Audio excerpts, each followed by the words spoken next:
some tracks here, but these look pretty old. There's a trail of blood going off through the woods, so we've been trying to follow these. Hello?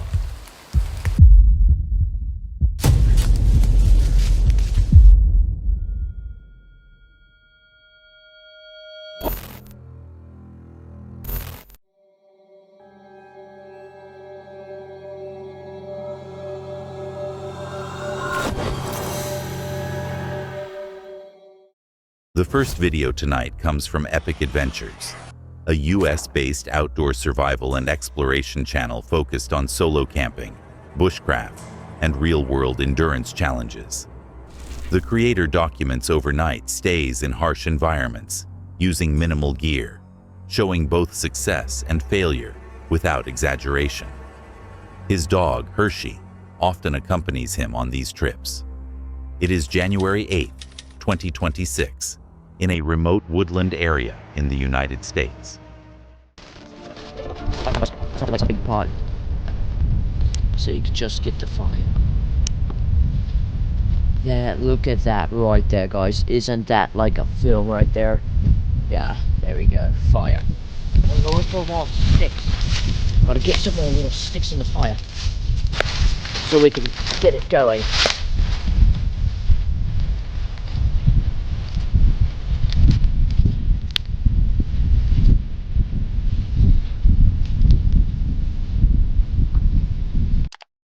As night settles in, the camper manages to get a small fire going and gathers extra wood to keep it alive. Freezing air moves through the trees as Hershey rests nearby. The forest remains quiet, but occasional snapping branches and distant movement break the silence. As darkness deepens, animal sounds, likely coyotes or wild pigs, can be heard further out. 2 o'clock in the morning. And I'm freezing cold and just got woken up by some sound outside, so Hershey's asleep and it's just hard.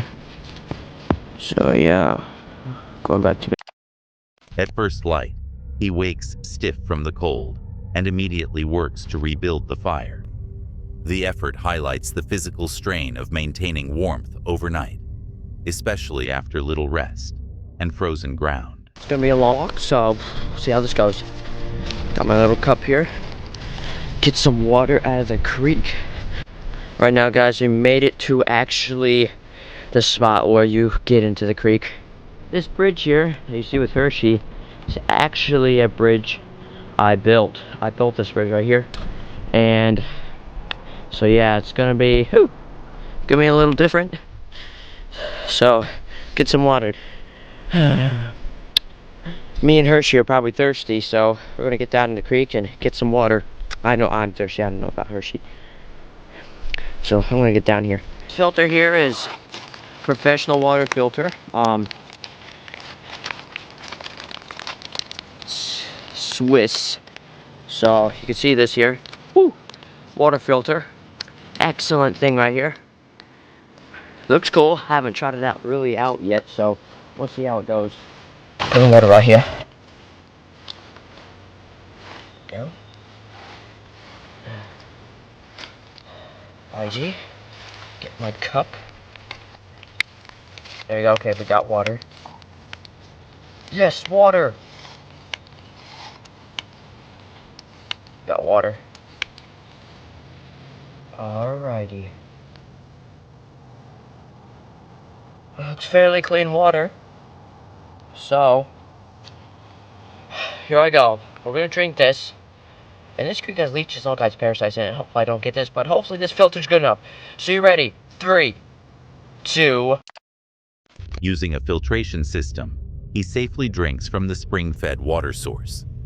Hershey drinks alongside him, reinforcing the practical role the dog plays during the trip. The camper later explains that coyotes and wild pigs had been moving through the area overnight, accounting for the earlier noises around the campsite. The video shows the reality of solo winter camping in remote woodland, managing fire, sourcing water, and remaining aware of nearby wildlife.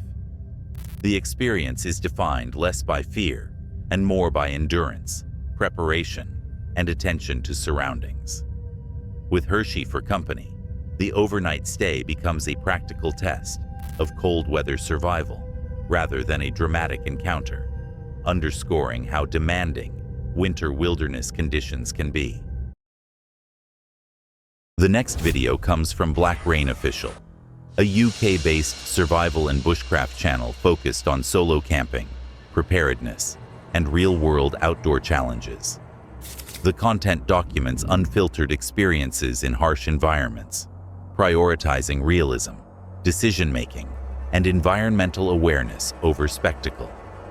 It is December 18th, 2024, in a remote woodland area in the United Kingdom, deep within forested hills marked by snow-covered ravines. The camper hikes deep into the snowy forest, searching for a safe place to set camp. Steep ravines and knee-deep snow slow progress, forcing careful foot placement. Fresh animal tracks are spotted near one potential site, suggesting recent wildlife activity. Rather than risk staying, he retreats and continues scouting. I didn't bring any. I didn't think the snow was thick enough up here yet, but it is. So I'm gonna have to figure something out. I'm gonna have to manufacture some snowshoes to get out of here wherever I end up. But let's see if I can get down there. If not, I'm gonna have to probably move to another spot, hike back to the truck and start over.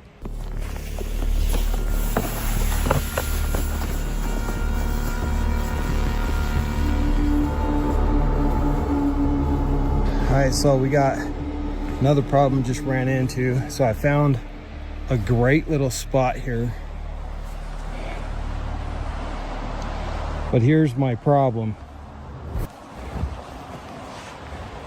Somebody's already been here.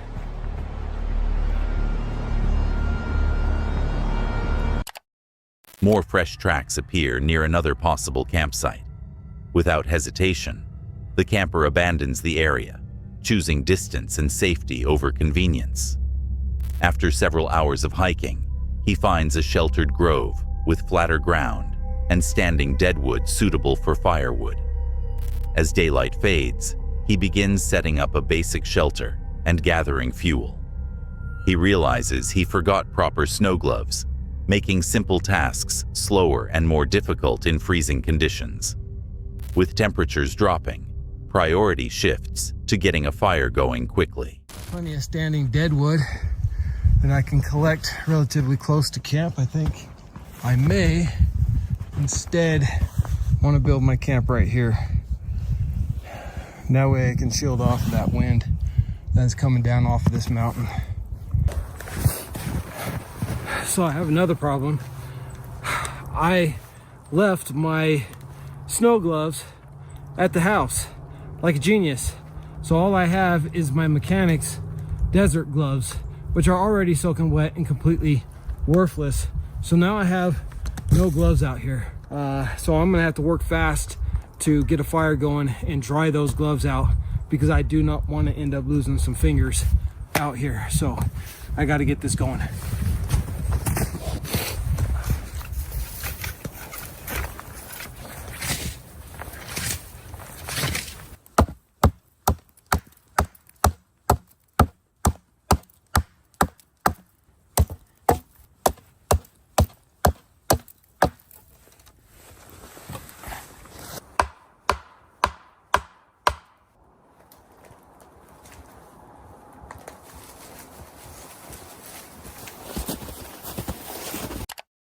The temperature continues to fall sharply. He cooks food, dries damp gear near the fire, and settles into the uneven shelter. Alone in the forest, the combination of cold, fatigue, and isolation becomes increasingly apparent. Around 3 a.m., the fire burns out completely. Snow continues to fall as he leaves the shelter with a headlamp to collect more wood, briefly exposing himself to the dark forest and worsening conditions. By morning, heavy snow and freezing temperatures remain. The sleeping bag proves insufficient for the conditions. Recognizing the risk, he packs up and leaves the area, ending the overnight attempt. This winter camp is shaped by cumulative environmental pressure, rather than a single dramatic moment. Deep snow, fresh wildlife tracks, missing equipment, freezing temperatures, and isolation steadily raise the difficulty throughout the night. The experience highlights the importance of preparation, adaptability, and knowing when to disengage. In remote winter environments, survival is often decided by small choices made early, and the discipline to walk away when conditions demand it. Sorry to interrupt the video, but if you're enjoying it, please consider liking and subscribing to the channel. We're trying to hit 50,000 subscribers by the end of the year, and right now, 80% of viewers aren't subscribed. So if you're one of them, please consider hitting that subscribe button. It really means a lot. Your support helps us continue creating awesome, creepy videos. Now, let's get back to the video. The next chilling video comes from Woodsman_Wildcamper, a UK-based outdoor and bushcraft channel focused on solo wild camping, hammock setups, and testing gear in real-world conditions. The content prioritizes practical experience and problem-solving over spectacle. It is March 17th, 2020, in a forested area in the United Kingdom. Well folks, it's been a busy couple of hours. I bucked up that firewood into this pile here. I took one of the sections and split it down with my axe just so I've got, you know, it's, to be honest, it is a bit dampish on the inside, but we'll make it work. Massive pile of kindling here, and I cut some of these branches off here, off the trees, when I was stringing my hammock up because they were in the way. But on the ends where they've been joined into the tree, they're thick with resin, so should help get the fire going. Ah, clean. Yeah, I'm a bit peckish now. Get tucked into my little bag of cashew nuts.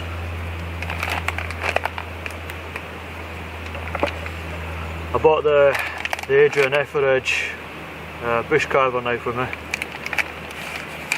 To be honest, hasn't really got a great deal of use so far today or at all.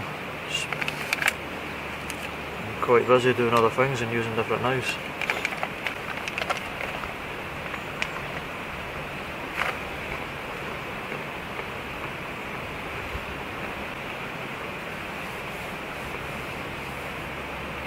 But yeah, that's 1:30, 25 to 2 now, so I'm going to try and push it as close as I can before the rain comes on, because I don't want to have the fire going too early.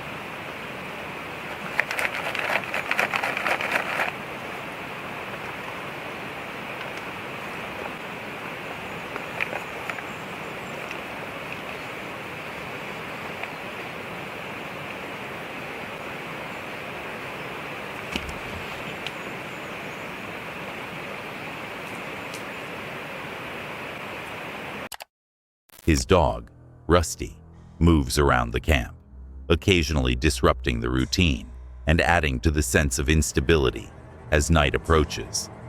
Rusty repeatedly moves back and forth near the hammock, appearing unsettled.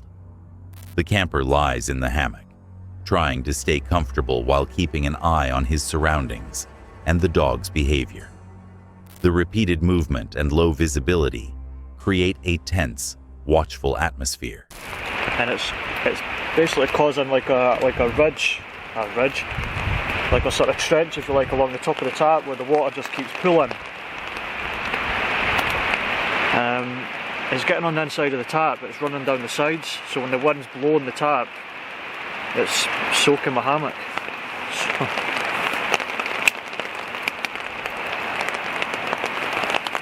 So yeah. Maybe it wasn't the best weather to come out and test my first hammock camp. Oh, my first proper one.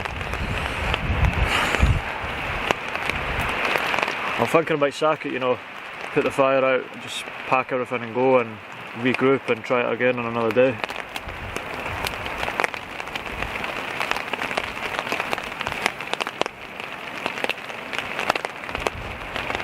I think what I'll do with that top loop is sew it. So yeah, fold it in half and then sew it just so there's like a small hole going through that I could put the ridge line through. So that way it doesn't just flap about and then it keeps it taut against the ridge line. Gosh, I wish I'd thought of that. I should have thought of that. Because it's just going to be a wet, cold night, and to be honest... Rain intensifies, and strong gusts cause the tarp to flap violently. Water begins running down the ridgeline, soaking the hammock and sleeping gear. Attempts to tighten and adjust the tarp offer only limited improvement, leaving the camper increasingly exposed to the elements. Right.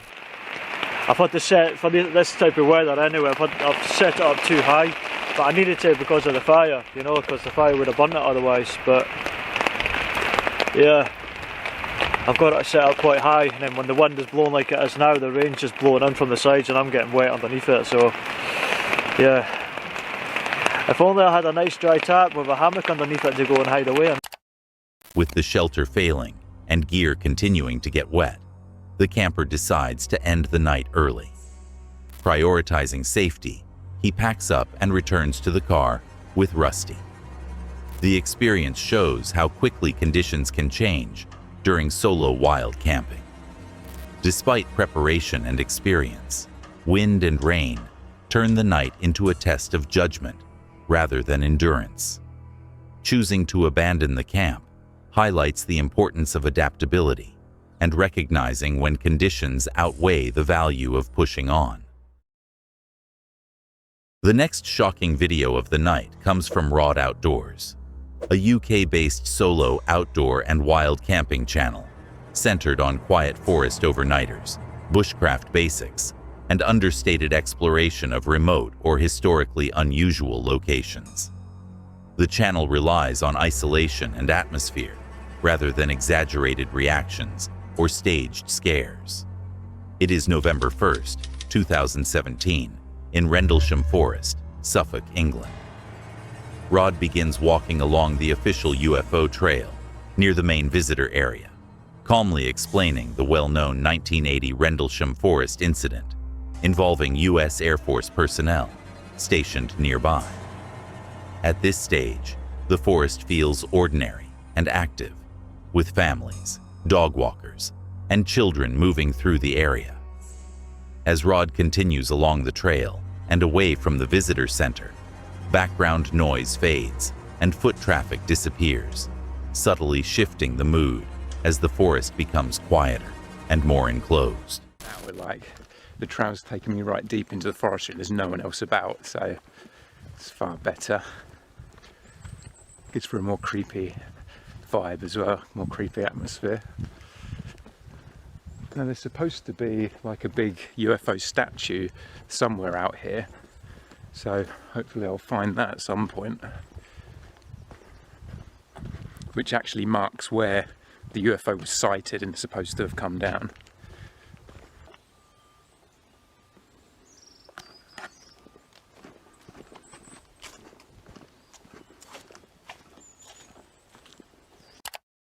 The trail leads into a noticeably more isolated section of woodland. With no one else around, the atmosphere changes. The stillness becomes more pronounced, and the forest feels heavier and less welcoming, despite nothing outwardly unusual occurring. Rod reaches the monument marking the reported UFO landing site. He recounts the original claims, strange lights, a metallic object, and impressions found in the ground, while acknowledging the lack of physical evidence. Although the location remains completely quiet, the weight of the story attached to the site adds an uneasy edge to the moment. But someone has put, "Don't look back, run," I think. That's kind of trying to guess what exactly it says.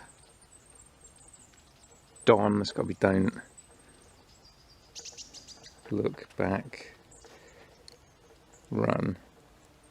There's another one.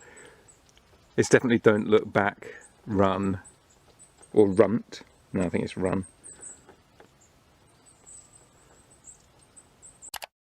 Moving off the main path, Rod notices carved graffiti reading, "Don't look back, run."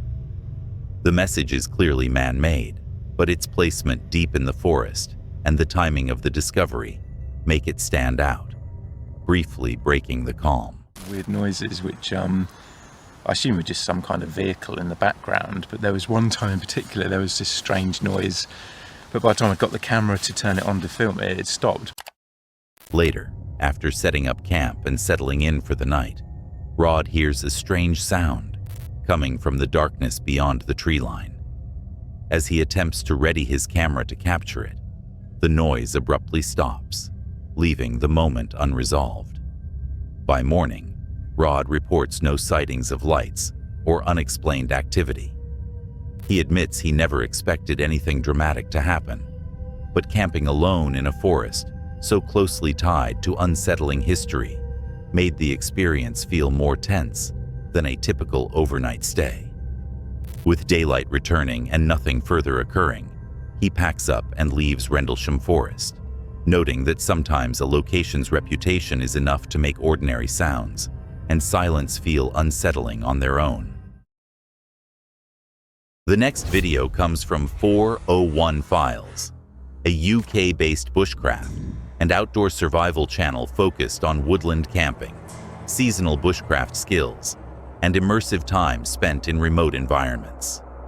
The channel blends practical instruction with relaxed conversation, documenting real moments rather than staged scenarios. It is March 21st, 2018, in a snow-covered woodland in the United Kingdom. Ben and Junior finish reinforcing their camp and preparing perimeter stakes. Working quietly in the snow-covered forest, they chop wood and shape sticks while chatting casually. The environment is calm and isolated, with only footsteps and falling snow breaking the silence. As they move through the woods checking their setup, the routine abruptly changes when they notice a visible trail of blood in the snow nearby. Cheers, guys.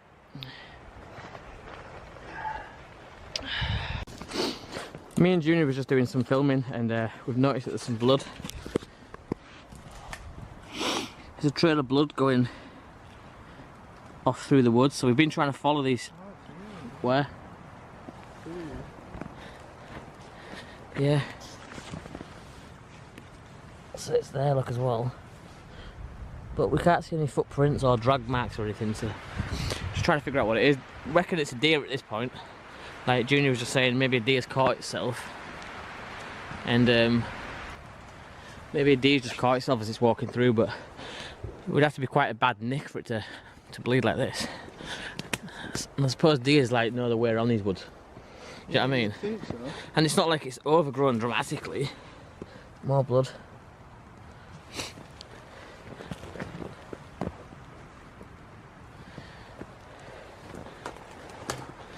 Let's see if we can find the trail. There's like a big splotch here, so I'm assuming that whatever was carrying, whatever was, yeah, or if it was a deer, maybe it stopped here for a while for some reason.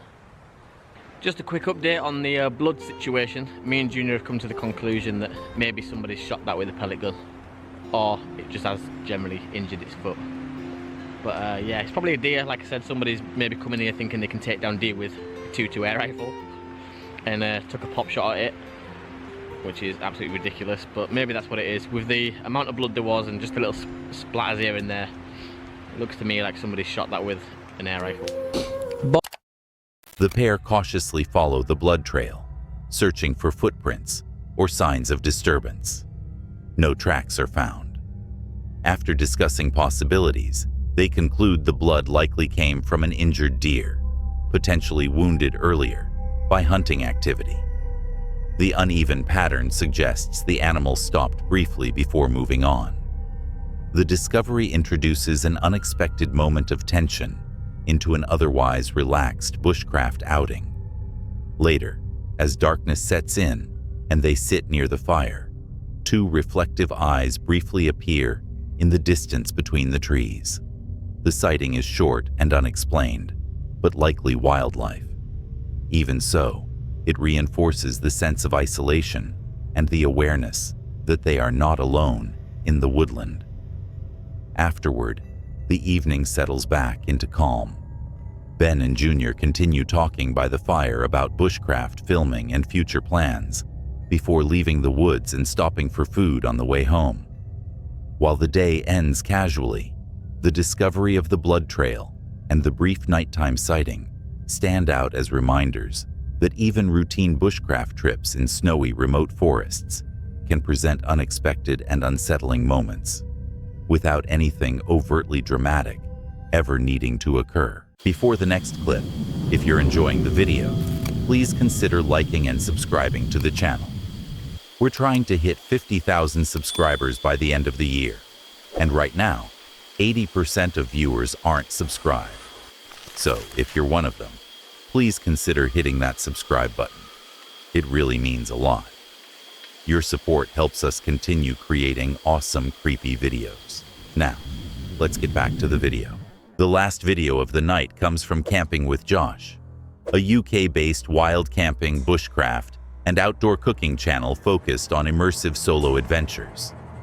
Josh documents authentic experiences in British woodland, showing shelter setup, campfire cooking, and the real challenges of camping alone, with an emphasis on awareness and judgment rather than dramatics. It is September 28, 2024, in a local woodland in the United Kingdom. Josh heads straight into the woods after finishing work, carrying only essential gear. He enters a local woodland he hasn't visited in years, now covered in mist and light rain. Visibility is limited, and the atmosphere feels enclosed. While scouting for a campsite, he notices a bed sheet tied to a tree stump, shaped to resemble a figure. He treats it as a harmless decoration and continues deeper into the woods, looking for a more sheltered spot to set up his tarp and gather firewood. Well then,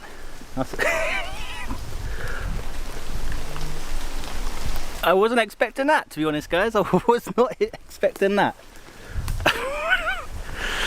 It looks like some kids have put this bed sheet over a tree stump.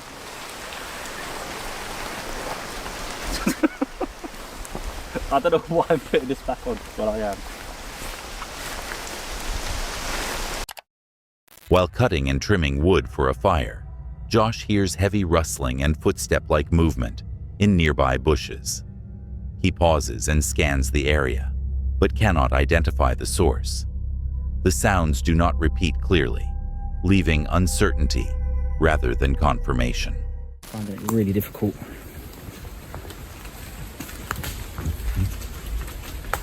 Do you know what I mean? You heard that.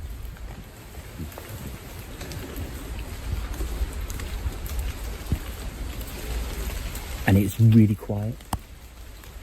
There should be birds singing. There was birds singing, and I've just noticed they've just stopped singing. The woodland suddenly falls silent. Birds stop calling, and background noise drops away. The lack of natural sound heightens the sense of isolation and makes the area feel unusually still. Standing quietly, Josh notices a dark shape move briefly behind bushes ahead of him. The movement is unclear and could be wildlife, but the direction and timing prompt concern. I'm just going to grab what I can grab and come back here in the morning and maybe just do a bit more talking with you there. So I think it's important to be real with you guys.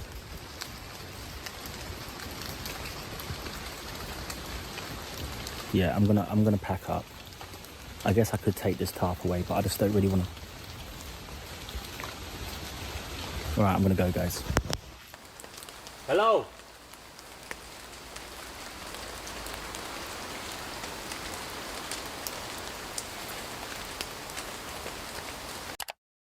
Relying on instinct rather than waiting for clarity, Josh packs up essential gear and leaves the area. Distant dogs can be heard, suggesting human activity nearby, reinforcing his decision to exit the woods before night fully sets in. Josh reflects on the importance of trusting intuition while camping alone. Even familiar woodland can feel different under changing conditions, and choosing to leave early can be the safest option. The experience highlights how solo wild camping often involves reading subtle environmental cues rather than reacting to obvious danger, and knowing when to walk away. We appreciate you for watching. If these creepy encounters gave you chills, hit that like button and subscribe so you don't miss the next drop. There's always another mystery waiting just around the corner.